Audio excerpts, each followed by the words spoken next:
खून के अंदर ऑक्सीजन की सप्लाई धीरे धीरे बंद हो जाती है।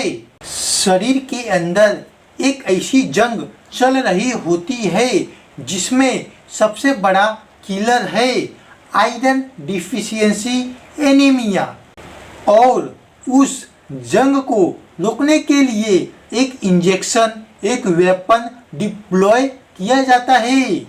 नाम है एनोफर एस 100 mg इंजेक्शन।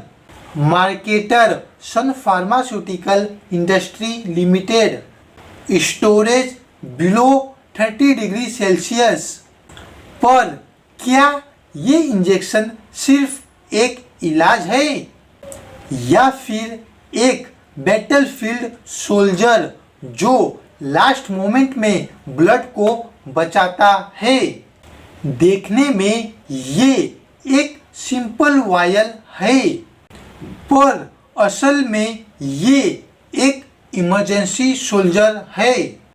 एक ऐसा सोल्जर जो सीधे ब्लड के बैटलफील्ड में भेजा जाता है जब ओरल आयरन टैबलेट्स फेल हो जाती है, जब बॉडी इतना वीक हो जाती है कि अब टैबलेट का इंतजार नहीं कर सकती, तब ये इंजेक्शन आता है एनोफर एस। फाइल के अंदर लिखा है कॉम्पोजिशन हर इंजेक्शन में होता है आयरन, थेराप्यूटिक क्लास गैनेकोलॉजिकल, पर असल में ये सिर्फ एक डिपार्टमेंट का नहीं, एक पूरे ब्लड सिस्टम का सेवियर है। एक्शन क्लास हेमोपोइटिक एजेंट, यानी वो एजेंट्स जो ब्लड बनाते हैं, रेड ब्लड सेल्स को ताकत देते हैं। आयरन के बिना हीमोग्लोबिन एक ऐसे सोल्जर जैसा है जिसके हाथ में बंदूक तो है पर गोलियां नहीं, और एनोफर एस उस सोल्जर को एमुनिशन सप्लाई करता है। सोचो, तुम्हारा दिल ऑक्सीजन भेजना चाहता है, तुम्हारी लंग्स फ्रेश हवा भरती है, पर ब्लड के सोल्जर्स खाली हाथ खड़े हैं, उनके पास ऑक्सीजन कैरी करने की ताकत ही नहीं है। इसी की वजह से पेशेंट के अंदर फटीग, वीकनेस, ब्रीथलेसनेस एक स्लो पॉइजन की तरह फैलता है, और इसी बैटलफील्ड में एंट्री होती है एनोफर एस 100 mg इंजेक्शन की। एनोफर एस एक आयरन रिप्लेसमेंट मेडिसिन है। इसका काम है ब्लड के अंदर आयरन की कमी को तुरंत पूरा करना।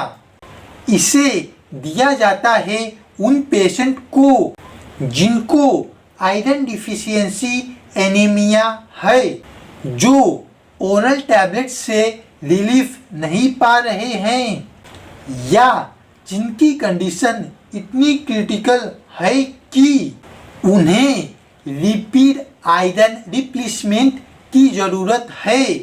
डॉक्टर या नर्स ही इस इंजेक्शन को देती है।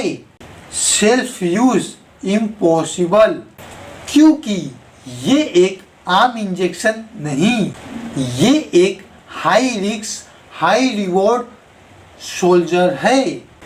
एक बार इंजेक्शन के अंदर आयरन डायरेक्टली ब्लड स्ट्रीम में चला गया, फिर कोई रुकावट नहीं होती। बॉडी के अंदर एक तेजी से हीमोग्लोबिन प्रोडक्शन शुरू होती है, और वो सोल्जर जो अभी तक बिना हथियार के था, ऑक्सीजन को कैरी करने के लिए तैयार हो जाता है। लेकिन हर सोल्जर के अपने खतरे होते हैं। क्या होगा अगर ये इंजेक्शन गलत पेशेंट को दिया जाए? क्या होगा अगर इसके साइड इफ़ेक्ट्स एक और हिडन वॉर शुरू कर दे? ये फाइल अभी खुली है और एपिसोड 2 में हम एक्सपोज करेंगे the weapon inside, how NO4S works और कैसे ये एक इलाज के साथ साथ एक खतरा बन सकता है। NO4S एक इंजेक्शन जो नॉर्मल दिखाई देता है, पर असल में ये एक इमरजेंसी सोल्जर है जो ब्लड के बैटलफील्ड में भेजा जाता है। क्वेश्चन ये है, क्या आपकी बॉडी रेडी है इस सोल्जर को एक्सेप्ट करने के लिए? खून के बैटलफील्ड में एक सोल्जर खड़ा है, नाम हीमोग्लोबिन, पर एक प्रॉब्लम है, उसके हाथ में बंदूक तो है लेकिन गोलियां नहीं है। और वहीं पे एंट्री होती है एक इंजेक्शन की, NO4S 100 mg इंजेक्शन, जो सोल्जर को देता है हथियार, ऑक्सीजन को कैरी करने का असली पावर। सोचो तुम्हारी बॉडी एक आर्मी कैंप है, रेड ब्लड सेल्स तुम्हारे सोल्जर हैं, उनका काम है ऑक्सीजन को हर टिश्यू तक पहुंचाना, पर जब आयरन की कमी होती है सोल्जर्स खाली हाथ खड़े हो जाते हैं। जंग चल रही है पर कोई वेपन ही नहीं। NO4S सीधे ब्लड स्ट्रीम में आयरन पहुंचाता है। ओरल टैबलेट्स को डाइजेस्ट होने में, एब्जॉर्ब होने में टाइम लगता है, पर ये इंजेक्शन सीधे खून में जाके बॉडी के अंदर आयरन के गोडाउन बोन मैरो में जमा हो जाता है। वहीं बोन मैरो सोल्जर्स को नया यूनिफॉर्म और हथियार देता है और फिर नए ब्लड सेल्स बनकर ब्लड में घुस जाते हैं। रिजल्ट, ऑक्सीजन सप्लाई वापस एक्टिवेट हो जाती है, फटीग कम होता है, वीकनेस दूर होती है और एनर्जी वापस आती है। साइंटिफिकली देखो तो NO4S एक एंटी एनेमिक एजेंट है। इसमें आयरन प्रेजेंट होता है जो हीमोग्लोबिन सिंथेसिस के लिए डायरेक्ट सबस्ट्रेट प्रोवाइड करता है। हीमोग्लोबिन एक टेट्रामेरिक प्रोटीन है जो ऑक्सीजन बाइंड करता है। आयरन एटम का रोल है हेमे ग्रुप के सेंटर में रहकर ऑक्सीजन को कैच करना और रिलीज करना। विदाउट आयरन हीमे इनकम्प्लीट है और विदाउट हीम हीमोग्लोबिन एक खोखला सोल्जर है। NO4S ब्लड स्ट्रीम में आकर RES सिस्टम के माइक्रोफेजेस में डिपॉजिट होता है और फिर धीरे धीरे आयरन को फर्रिटिन और हीमोसिडरिन के फॉर्म में स्टोर करता है।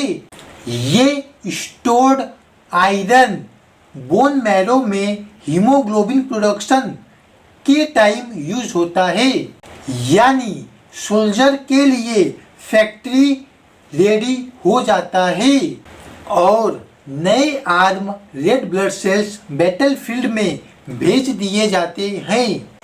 पर एक सवाल बनता है, इतना पावरफुल सोल्जर इंजेक्शन अगर इतना फास्ट काम करता है तो क्या ये हमेशा सेफ है या कहीं ये स्पीड ही उसका खतरा तो नहीं?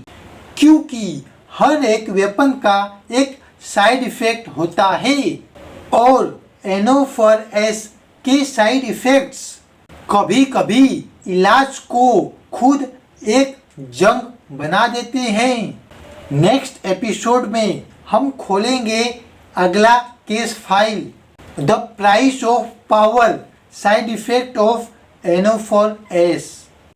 NO4S एक इंजेक्शन जो हथियार देता है, पर क्या हमेशा ये सोल्जर अपने मास्टर के लिए लड़ता है या कभी कभी ये अपने मास्टर के खिलाफ ही हो जाता है?